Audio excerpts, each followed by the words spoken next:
Less than a year ago, the charity Farm Africa invited Ashley Palmer-Watts, head chef at dinner by Heston Blumenthal, the chance to swap the comfort of his Knightsbridge kitchen for a mud hut in Kisumu, Kenya. William Reed Business Media and BigHospitality were exclusively invited to take the step into the unknown with him. The charity works with rural farmers across the continent to help them become prosperous and self-sufficient. One project in Kenya helps farmers develop tilapia fish ponds on their land. Ashley spoke to BigHospitality before he went and admitted he was unsure of what to expect. Just over a month ago, he flew out to take a look at the project, take up a Chef Africa challenge with a local family, see how they cook, and work out how the UK restaurant industry can help. My initial thoughts when I was asked to come on the trip were I kind of didn't really know that much about Farm Africa, so obviously I did some investigating before I came. Probably one of the most surprising things is it's not just to produce food to eat. That's what I thought it would be more about, but it's about trying to make a business that is going to enable their family to be educated and to have things that they need in order to do so, to better their life. After touching down in Nairobi, Ashley flew to Kisumu, where he toured some of the many markets selling produce including tilapia and catfish, before meeting a number of people who rely on fish for income, including some who'd chosen to make the move from fishing in Lake Victoria to fish farming, to deal with the declining stocks in the lake as a result of overfishing and pollution.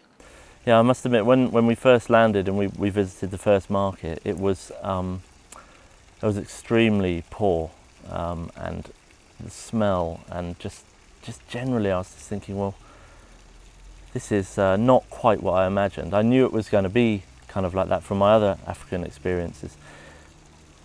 But then when you come further out of the towns and you come into the rural community, life is very different. I think if I had to live here, I think I would definitely live more rural than town for sure. Because it's almost like a little self-sustainable community where they grow food, live together and all help each other out. The number has really terribly reduced the stock from the lake, in the lake. Yeah. It has terribly declined, terribly. So you would say it's essential then for the next 20 years that, you know, more fishermen reduce the fishing on the lake and start setting up fish ponds and clusters around the lake. Yes, that's what we are also encouraging, as particularly as from our group, this Bukoma Fish Farmers Cluster. We are encouraging people to come back and fish on the land, because we can control the stock in the lake. If we do that, then we shall be able to save, bearing in mind the economy the fish contributes to our country, instead of declining it all to the level that we cannot restore it back. From visiting the different farming communities that we went to, the fish farmers, the guy that grew fingerlings for supplying into other aqua shops for supply to different farmers, to the fishing village on the lake that is now moving inland, everyone was so welcoming, and I think everybody just couldn't praise Farm Africa enough for the work that they do, and the support that they get while starting up their business is massively important to them, and they're very, very grateful. I was invited in Kisumu to attend a certain workshop of fish farmers. Our facilitators came from Israel and Germany. Oh, wow. But when I compare the training we went through in Kisumu, in fact, everything we had covered here. These Farm Africa people had taken us very far. So when I was in that training, in fact, I was just revising. I saw everything, I had learned everything. Farm Africa's work centres around supporting Aqua Shops, one-stop shops which provide farmers with everything they need to get started in fish farms: the feed, fingerlings and nets they use, training and advice, a market for the fish they farm, and even loans to help them develop their businesses. Saul Oldenyo is one of the many local entrepreneurs running one of these shops. He told Ashley they were vital. It has really filled those gaps that were missing. And that is why the demand for Aqua Shop is rising. And Farm Africa now has even replicated it in other regions. Initially it was this western province and Nyanza. But now it is in Kisii. We are in Kakamega. we are spreading all over. Yeah. We have put up almost 6 more shops. Wow. Yes, that means that the demand for the services It's really growing. are being appreciated by the farmers. For the second half of his trip, Ashley really got stuck in. He was welcomed into a local community and a family led by the amazing Joyce Kadenya, mother, grandmother, farmer, housewife, entrepreneur, and now fish farmer. Ashley stayed in her home and learned all about her daily life and the importance of her fish ponds, shadowing her as she carried out her many daily jobs. I mean, you can't imagine what it's like to come into someone's community like this. It's pretty special, and we were looked after and welcomed. Everyone is so grateful to have visitors. Yeah, there's been some funny times, that's for sure.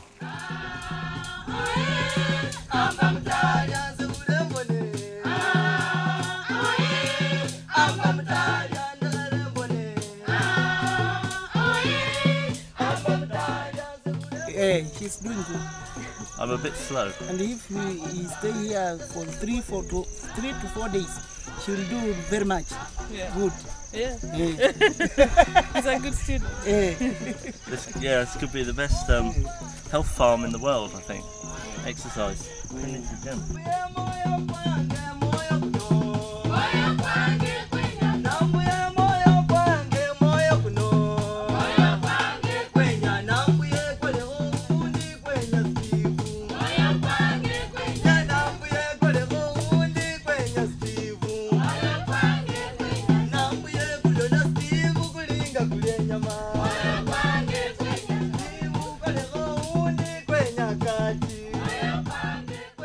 You can definitely see that working the land is so much more labour intensive than the fish pond. The fish pond work is very, I guess, apart from digging the pond, which must be massively hard work in this heat, but tending to the pond is quite easy. You know, it's very sort of calm and surreal kind of work, nice and quiet. But yeah, when you work the land, it's proper hard graft. I think one of the best quotes of the day from Joyce was that when you work and you're out, you continually work at a good pace, and when you stop, you eat and you drink, and then you carry on working. So you never are sitting there doing nothing. You're always eating and drinking when you're sitting having a rest. But I guess a nice steady pace is what you need to get through the day. Joyce and Ashley soon bonded, and as his trip drew to a close, he began to prepare a feast for her family, using some of the fresh tilapia he harvested himself. It was to prove a very different experience to cooking in London. We don't do this at dinner, but they're usually dead by the time they come. There were so many women that were wanting to learn. They'd never seen, they don't get taught cooking, they get taught from their community, and I don't think they get taught by a white male chef from London, ever. So I think that was really fun for them, and the best thing of all is that they love to eat it, and that was great. So of all the places you've prepared a meal, how does this rate? How does this go? It's got to be up there as one of the most unique, that's for sure. But no, it's great. I hope they like it. I'm not going to make it too alien flavoured, I don't think. So just with a little bit of garlic and chilli and lime juice, coriander, and we'll marinate the fish in that, and then we'll barbecue it in. We'll go and cut some banana leaves from the banana tree just down by the pond. Stein would be proud, I think. So we just laid some banana leaves down, and then we're kind of steaming the fish over the barbecue. It's whole with the garlic, lime, chilli, lime zest, lemon juice, olive oil, and coriander. So I can't tell you how hot and smoky it is in here. It's like a burning building. It's about 50 degrees. It's absolutely sweltering.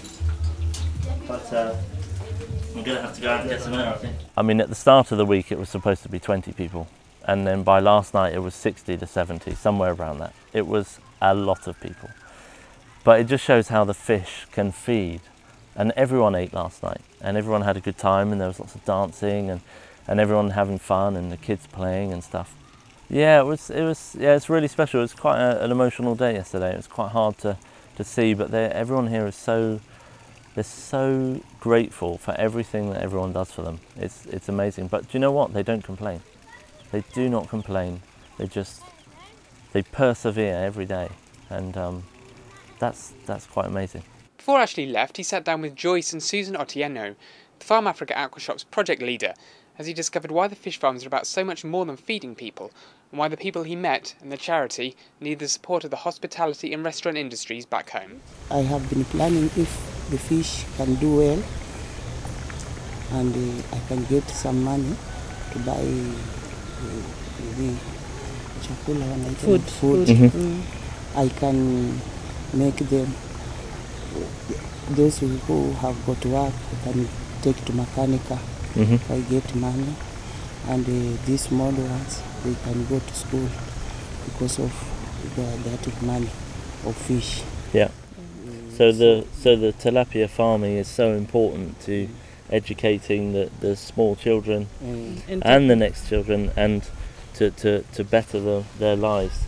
The dream of the elder people here is to be able to educate their children to better themselves, and ultimately Kenya will develop and everything will develop and get better and better. But they need things like this to really make that happen.